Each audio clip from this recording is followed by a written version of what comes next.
आप सभी बच्चों को सस्नेह प्रेम इस कोरोना संकट काल में अपनी इम्यूनिटी को बढ़ाएं और अपना ख्याल रखें और अपना अध्ययन जारी रखें। मैं जयललिता, आपकी मित्र, आपकी टीचर, आज आपके सम्मुख लाई हूँ राम लक्ष्मण परशुराम संवाद का सेकंड पार्ट, जिसमें सीता स्वयंवर का दृश्य है।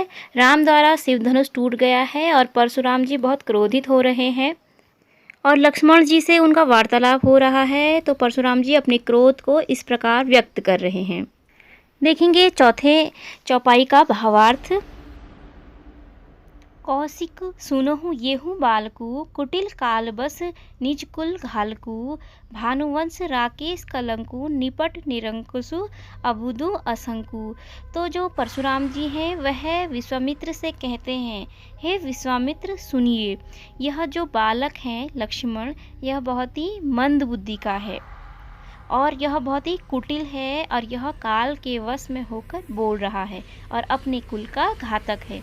वह अपने कुल का घातक इसलिए बोल रहे हैं, वह सोच रहे हैं कि लक्ष्मण जिस तरीके उनसे वार्तालाप कर रहे हैं तो हम एक क्षण में ही इसकी मृत्यु कर देंगे। वह ऐसा सोच रहे हैं, इसीलिए ऐसा बोल रहे हैं। फिर वह दूसरी पंक्ति में बोलते हैं कि यह जो लक्ष्मण है, यह सूर्यवंशियों का जो चंद्रमा उदित है उसका कलंक है। यह बहुत ही उद्दंड है, निपट कहने का अर्थ है उद्दंड है। यह बहुत ही निरंकुश है और यह बहुत ही मूर्ख है और निडर है। असंकु कहने का अर्थ है निडर। काल कवलु कोइनी छन माही, कहो पुकारी खोरी मोहि नाही, तुम्हा हट कहूँ जो चाहूँ उबारा, कहीं प्रतापु बलु रोसु हमारा। परशुराम जी अत्यंत क्रोधित अवस्था में कहते हैं कि हे विश्वामित्र सुनिए कि एक ही क्षण में यह जो लक्ष्मण है यह मृत्यु का ग्रास बनने वाला है। कौलू कहने का अर्थ है ग्रास, तो यह मृत्यु का ग्रास बनने वाला है और फिर तुम मुझे पुकार पुकार के, मुझे खोरी कहने का अर्थ है दोष मत देना, तो तुम मुझे पुकार पुकार के दोष मत देना है, क्योंकि एक क्षण में ही इसकी मृत्यु निश्चित है। और अगर तुम इसके प्राणों को बचाना चाहते हो, इसके प्राणों को उबारना मतलब इनके प्राणों की रक्षा करना चाहते हो, तो इसे कहो कि यह हट न करे और कहीं प्रतापु बल रोष हमारा, अर्थात कि मेरे प्रताप के बारे में, मेरे बल और मेरे क्रोध के बारे में इस लक्ष्मण को तुम बता। लखन कहे मुनि सुजस तुम्हारा, तुम ही अछत को बर ने पारा, अपने मुँह तुम आपनी करनी बार अनेक भांति बहु बरनी। तब लक्ष्मण जी उत्तर देते हुए कहते हैं कि हे मुनि, सुजसु तुम्हारा अर्थात आपका यश आपके अलावा और कोई कौन कर सकता है, उसका वर्णन, बरने कहने का अर्थ उसका वर्णन आपके सिवा कोई और कौन कैसे कर सकता है, कोई भी नहीं कर सकता है। अर्थात आप तो स्वयं ही अपने मुंह से अपनी करनी का बखान कर रहे हैं और अनेक प्रकार से अपनी वीरता का वर्णन कर रहे हैं। बहुबरनी अर्थात अनेक प्रकार से, भांति भांति प्रकार से अपना वर्णन कर रहे हैं अपनी वीरता का। नहीं संतोषुत मुनि कछु कहऊ, जनि रिस रोकी दुसह दुख सहऊ, वीर व्रती तुम धीर अछोभा, गारी देत न पावहु शोभा। लक्ष्मण जी कहते हैं कि हे मुनिवर, यदि आपको तब भी संतोष नहीं है तो पुनः कोई और शब्दों के द्वारा आप मेरा अपमान कर सकते हैं और अपनी बड़ाई कर सकते हैं। कछु कहूँ कह रहे हैं ना, तो वह कह रहे हैं कि यदि आपको संतोष नहीं है तो फिर भी आप कुछ और कह सकते हैं और अपने क्रोध को मत रोकिए और अपने क्रोध को रोककर आप असहनीय दुख को सहन मत कीजिए। आप वीर हैं, धैर्य धारण करते हैं, आपको किसी प्रकार का शोभ भी नहीं है, दुख भी नहीं है, परंतु आप मुझे इस तरीके से गाली दे रहे हैं, अपशब्द कह रहे हैं जो कि आपको सूर समर करनी करही, कहीं न जना होही आपू, विद्यमान रन पाए रिपु, कायर कतही प्रतापु। तो लक्ष्मण जी कहते हैं कि जो शूरवीर होते हैं वह युद्ध क्षेत्र में अपना प्रताप दिखाते हैं, अपनी वीरता दिखाते हैं। न जनावही कहने का अर्थ है अपनी वीरता की डींगे नहीं हाँकते। केवल जो कायर व्यक्ति होते हैं वह शत्रु को रण क्षेत्र में आया हुआ देखकर अपने प्रताप का वर्णन करते हैं। काव्य सौंदर्य पूर्ववती है, आप पूर्व की वीडियो में देख सकते हैं। फिर 5वीं चौपाई में लक्ष्मण जी कहते हैं, तुम्हु तो कालू हाक जनु लावा, बार बार मोहि लागी बुलावा। सुनत लखन के बचन कठोरा, परसु सुधारी धरेऊ कर घोरा। लक्ष्मण जी कहते हैं कि हे मुनिवर, आप तो बार बार काल को आवाज़ लगा रहे हैं, ऐसा लग रहा है कि मेरे लिए आमंत्रित कर रहे हैं।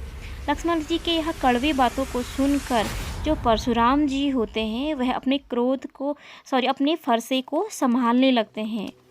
ऐसा लग रहा था कि वह लक्ष्मण जी पे प्रहार करने ही वाले हैं, और इस प्रकार फरसे को संभालते हुए वह जन सामान्य को देखते हुए कहते हैं, अब जनि देई दोष मोहि लोगु, कटुवादी बालकु बध जोगु। बाल विलोकी बहुत में बाचा, मर निहारा भा साचा। वह राज दरबार में उपस्थित सभी लोगों से यह कहते हैं कि मुझे आप दोष मत देना, क्योंकि यह कड़वे वचन बोलने वाला बालक लक्ष्मण अब वध के योग्य है। बालक समझकर मैंने इसे बहुत बार बचाया। बाचा कहने का अर्थ है मैंने इसकी सुरक्षा करने की सोची, इसको बचाया, लेकिन यह सच है। साचा कहने का अर्थ यह सच है कि अब यह मरने ही वाला है। कौशिक कहा क्षम्यो अपराधु, बाल दोष गुण गनहि न साधु। खर कुटार में अकरुण कोहि, आगे अपराधी गुरुद्रोही। फिर वह विश्वामित्र कहते हैं विश्वामित्र परशुराम जी से कहते हैं कि जो साधु लोग होते हैं वह बच्चों के गुण दोष को नहीं गिनते, बल्कि वह उनके अपराधों को क्षमा कर देते हैं। तब विश्वामित्र के ऐसा कहने पर भी परशुराम जी का क्रोध शांत होने का नाम ही नहीं ले रहा है। तो वह कहते हैं कि खर कुटारा, एक तो जो मेरा वो है फरसा है वह बहुत ही कठोर है, और मैं अकरुण को ही कहने का अर्थ है मतलब मैं बहुत ही मेरे में दया नहीं है। और बच्चों जब भी किसी भी शब्द पे लगता है और सर्ग लगाना इस शब्द पे, और जिस भी शब्द पे लगता है वह नहीं का अर्थ देता है। तो करुणा अर्थात करुणा नहीं है जिसके पास, तो वो क्या हुआ, बिल्कुल निर्दयी। तो वह कह रहे हैं कि मैं बहुत ही निर्दयी हूँ और मैं बहुत ही क्रोधी स्वभाव का हूँ, और ऊपर से यह जो अपराधी, यह गुरु का द्रोही मेरे सामने खड़ा है, इसलिए मैं लक्ष्मण को माफ़ नहीं कर सकता।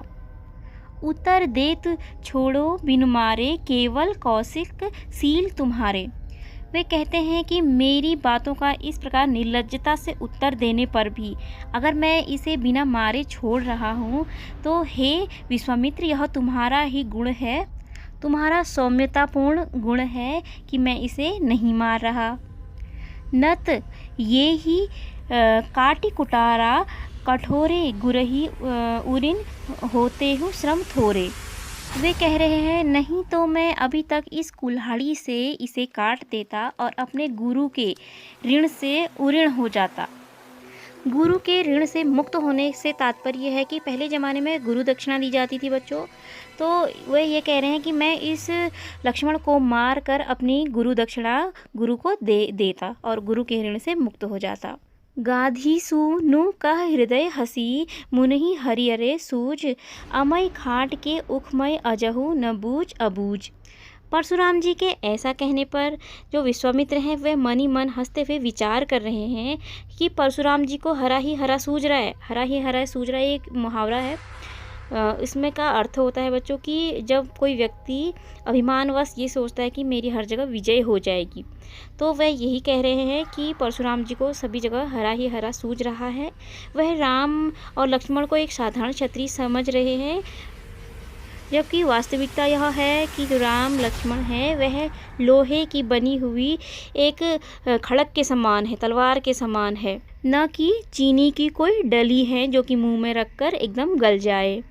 वह सोचते हैं कि परशुराम जी भी नासमझ बने हुए हैं, जो राम और लक्ष्मण के प्रभाव को समझ ही नहीं पा रहे हैं। कहेउ लखन मुनि सील तुम्हारा, को नहीं जान विदित संसारा। माता पितहि उरिन भय नीके, गुरु रिनु रहा सोचो बड़ जी के। इस प्रकार लक्ष्मण जी कहते हैं कि हे मुनिवर, आपके सील के बारे में सारा संसार जानता है। कौन नहीं जानता है, बल्कि पूरा संसार आपके सील के बारे में जानता है, आपके प्रताप के बारे में जानता है। माता पिता के ऋण से तो आप मुक्त हो चुके हैं, गुरु का ऋण रह चुका जिसका शायद आपको बहुत ही दुख है, बड़ा रहा सोचो बड़ो जी के कहने का अर्थ है कि गुरु ऋण का तुम्हें बहुत ही दुख है। आगे वह बोलते हैं, सो जनु हमरे ही माथे काड़ा, दिन चली गए ब्याज बढ़ बाड़ा, अब आनी है व्यवहारिया बोली, तुरंत देव में थैली खोली। तो वह कह रहे हैं कि जिसे आप लगता है कि हमारे ही माथे ही मरना चाहते हैं, लेकिन आपका जो गुरु का ऋण है उसको दिए हुए बहुत समय हो गया है, लग रहा है कि अब ब्याज बहुत ज़्यादा बढ़ गया होगा और ऐसा लग रहा है कि आपको एक हिसाब किताब करने वाले को बुला लेना चाहिए, किसी बड़ई को बुला लेना चाहिए ताकि वो आपका सही हिसाब किताब कर पाए और मैं तुरंत ही थैली खोलकर आपका हिसाब कर दूँ, आपको गुरु ऋण से मुक्त कर दूँ। सुनी कटु वचन कुठारा सुधारा, हाय हाय सब सभा पुकारा, भृगुवर परसु दिखा बहु मोही, विप्र बेचारी बचो नृपदोही। तो जो लक्ष्मण जी होते हैं उन्हें बड़े की बात कहकर जो वो हैं परशुराम जी हैं उनका क्रोध बहुत ज़्यादा बढ़ा दिया है। तो उनके कठोर वचनों को सुनकर, लक्ष्मण जी के कठोर वचनों को सुनकर समस्त राज दरबारी भी हाय हाय पुकारने लग जाते हैं, अर्थात वहाँ पर हलचल सी मच जाती है। भृगुवर परसु दिखाबहु मोही, तो फिर भी लक्ष्मण जी कह रहे हैं कि हे भृगु ऋषि, हे भृगु के पुत्र, आप फिर भी मुझे अपना फरसा दिखा रहे हैं, मुझे डरा रहे हैं। मैं तो तुम्हें विप्र बेचारी करूँ, मैं तो आपको ब्राह्मण समझकर छोड़ रहा हूँ। मिले न कबहू सुभट रन गाड़े, द्विज देवता घर ही के बाड़े, अनुचित कही सब लोग पुकारे, रघुपति सैनहि लखनऊ नवारे। तो लक्ष्मण जी की ऐसी वार्तालाप से वह बहुत ज़्यादा क्रोधित हो जाते हैं। फिर भी जो लक्ष्मण जी हैं वे बोलते ही जा रहे हैं, उसके बाद भी वह कह रहे हैं कि हे मुनिवर, आपको अभी तक रण में विजयी होने वाले बलवान वीर नहीं मिले। हे ब्राह्मण देवता, आप तो केवल अपने घर के बड़े हैं या अपनी दृष्टि के बड़े हैं, अर्थात कहने का अर्थ है कि आप अपने क्षेत्र में ही वीरता के लिए पहचाने जाते हैं और आपको असल वीर मिले ही नहीं हैं। तो यह सुनकर जो सभा में सभी लोग होते हैं यह अनुचित है, यह अनुचित है कहकर चिल्लाने लग जाते हैं। तब श्री राम जी इशारे से लक्ष्मण जी को रोक लेते हैं। लखन उतर आहुति सरित, भृगुबर कोप कृशानु, बढ़त देखी जल सम वचन बोले रघुकुल भानु। तो जो लक्ष्मण जी के जो वचन होते हैं वह आहुति के समान होते हैं, जो कि परशुराम जी के क्रोध रूपी अग्नि को और भी ज़्यादा भड़का रहे हैं। किंतु जो रघुवंशी राम हैं उनके वचन जल के समान है, जो अग्नि को शांत कर रहे हैं। तो इस प्रकार यहाँ पर आपका भावार्थ पूर्ण हुआ। इसमें जो काव्य सौंदर्य है, तो लक्ष्मण जी की बातें परशुराम की क्रोध रूपी अग्नि में घी डालने का काम कर रहे हैं, आहुति का काम कर रहे हैं, और श्री राम की जो वचन है वह जल के समान है, भाषा अवधि है, और इसमें अलंकार अनुप्रास है, श्लेष है, और इसमें छंद चौपाई एवं दोहा है। तो इस प्रकार यहाँ पर आपका भावार्थ पूर्ण हुआ। और जो प्रश्न उत्तर हैं, प्रश्न उत्तर भी यहाँ पर दिए गए हैं, आप इसका स्क्रीनशॉट ले सकते हैं और इनको पढ़ें आप और इसका अर्थ ग्रहण करें और याद करें। धन्यवाद।